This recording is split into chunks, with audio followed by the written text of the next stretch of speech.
Sir ముందు sir నేనే నాకేనా మీకే అండి మహేష్ గారు.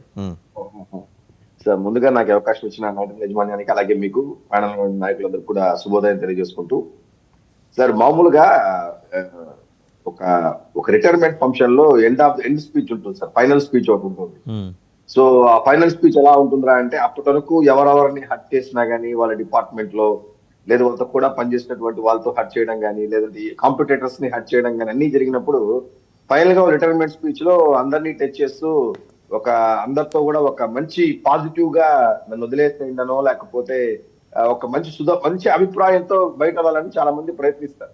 ఎగ్జిట్ ఇంటర్వ్యూ అంటారు దాని అంతా. ఎగ్జిట్ ఎగ్జిట్ ఇంటర్వ్యూ లాగా తీసుకుంటారు.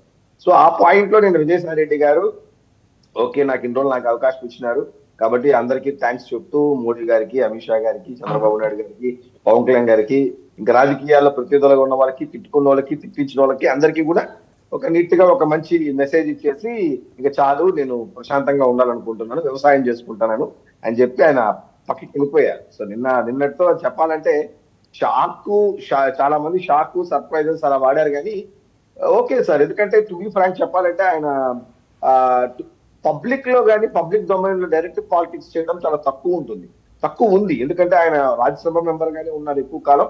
ఆ మొన్న ఎంపీగా కంటెస్ట్ చేసినప్పుడు ఓడిపోవడం కానీ ఇవన్నీ జరిగిన తర్వాత పార్టీలో ఇంటర్నల్ డెమోక్రసీ లోపించడము, అనుకున్న విషయాన్ని చెప్పలేకపోవడము చాలా రీజన్స్ ఉంటుంది. ఎందుకంటే ఏజ్ ఫ్యాక్టర్స్ కూడా ఉంది. ఎక్కువ కేసులు కూడా చుట్టుకుంటా ఉంది. ఎన్ని తరుణంలో ఎందుకు ఊరికి అనవసరంగా అనే ఉద్దేశంతో ఏమన్నా ఆ నిర్ణయం తీసుకున్నట్టు ఉన్నారు. ఇది మళ్ళా వేరే పార్టీలోకి వస్తారా? ఎందుకంటే ఆయన వేరే పార్టీకి వెళ్తాను, ఆయన వైసీపీకి రాజీనామా చేయడం వేరు, రాజకీయాన్ని తప్పుకోవడం అనేది ఓ డిఫరెంట్ స్టేట్మెంట్స్ చెప్పాలండి. ఏముందండి, ఇవాళ తప్పుకొని రేపు మళ్ళీ ఎంట్రీ ఇవ్వచ్చుగా, తప్పే ఉంది. అదే సార్, అదే ఎగ్జాక్ట్లీ. రాజీనామా చేయడం వేరు, నేను రాజకీయాలు తప్పుకోవడం చెప్పడం వేరు. ఆయన తప్పుకున్నాడు రాజకీయాల నుంచి, ప్రస్తుతానికి నేను ఏ పార్టీలో చేరదలుచుకోలేదని చెప్పి క్లియర్ గా ఇచ్చిన భవిష్యత్తులో చేరుతానని దానికి అర్థం అది. అంటే ఒక స్పేస్ తీసుకొని ఒక న్యూట్రల్ రోల్ ప్లే చేద్దాం అనుకుంటున్నాను. భవిష్యత్తులో మళ్ళా ఏమన్నా జగన్మోహన్ రెడ్డి గారు పిలిచి మాట్లాడినా లేకపోతే పార్టీ నుంచి ఇంకో ప్రజలు ఇచ్చినా, ఇప్పుడు కాకపోయినా బిఫోర్ 2029 ఎలక్షన్స్ ముందు వాళ్ళు రావచ్చు సార్. ఎందుకంటే వాళ్ళు అంత ఈజీగా పక్కన పెట్టడానికి లేదు. ఎందుకంటే పెద్దిరెడ్డి గారు, రామచంద్రరెడ్డి కానీ, లేకపోతే విజయసాయి రెడ్డి గారు కానీ, లేకపోతే వైవి సుబ్బారెడ్డి కానీ, వీళ్ళందరూ కూడా వాళ్ళకి మోర్ దెన్ పొలిటికల్ గా వాళ్ళకి సపోర్ట్ చేసే వ్యక్తుల కంటే కూడా వాళ్ళు ఫ్యామిలీ సపోర్ట్ చేసిన వ్యక్తులు మోర్ దెన్ జగన్మోహన్ రెడ్డితో కేసుల్లో లిస్ట్ లో ఉన్నటువంటి అనుచరులు, ఫ్రెండ్స్ వాళ్ళంతా కూడా ఆ A1 నుంచి A20 వరకు ఉన్న దాంట్లో వీళ్ళందరూ కూడా ఈ పాయింట్ లో కూడా ఉంటారు. కాబట్టి పాపం ఆయన ఒక్కడు వెళ్ళిపోయేసి A1 వదిలేస్తారంటారు. సో జస్ట్ బ్రేక్ తీసుకున్నారని బండ్ల గణేష్ గారు ఆయన ఒక ట్వీట్ చేశారు, మీరు చూసే ఉంటారు. పార్టీ కష్టకాలంలో అంటే బాగా మంచి ఫుల్ స్వింగ్లో ఉన్నప్పుడు ఎంజాయ్ చేసి పార్టీ కష్టకాలంలో వెళ్ళిపోవటం ఏంటి కరెక్ట్. బండ్ల గణేష్ గారికి తనకు సంబంధం లేకపోయినా ఇలాంటి అది ఆశ్చర్యకరమైన ట్వీట్లు చేసి ఆయనకు కూడా ఐడెంటిటీ ఇష్యూయే ఉంది, సోమిరెడ్డి చంద్రమోహన్ రెడ్డి గారి లాగా. సో జనాల అటెన్షన్ డ్రా చేయడం.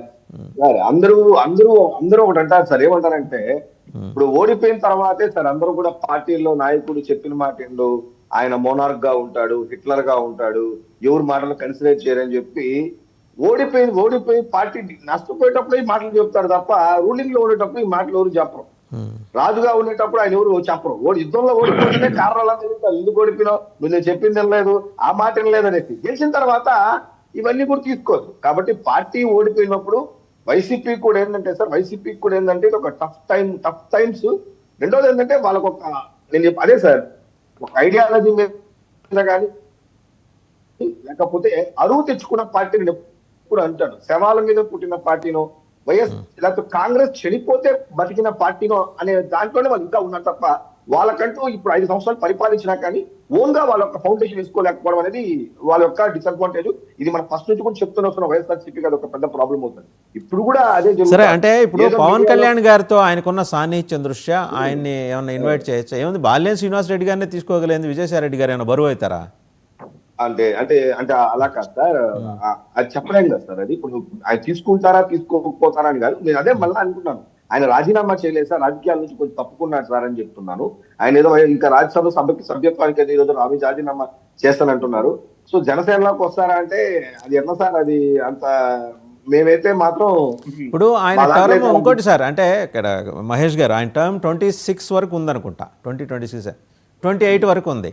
సో 28 వరకు ఉంది కదా. ఇప్పుడు ఆయన రాజీనామా చేస్తే ఆ ప్లేస్లో చిరంజీవి గారిని రాజ్యసభ పంపించి కేంద్ర క్యాబినెట్లో తీసుకోవచ్చు కదా. అలాంటి ఆలోచన ఆల్రెడీ మన సంక్రాంతికి చిరంజీవి గారు ఢిల్లీ వెళ్ళినప్పుడు ప్రధానమంత్రికి ఆయనకి మధ్య జరిగిన ఈ చర్చల్లో ఈ ప్రస్తావన వచ్చింది. అందులో భాగంగా సాయిరెడ్డి నువ్వు రాజీనామా చేయి, మేము చిరంజీవిని తీసుకుంటున్నామని మోడీ గారు ఏమన్నా చెప్తే ఆయన రాజీనామా చేశారా?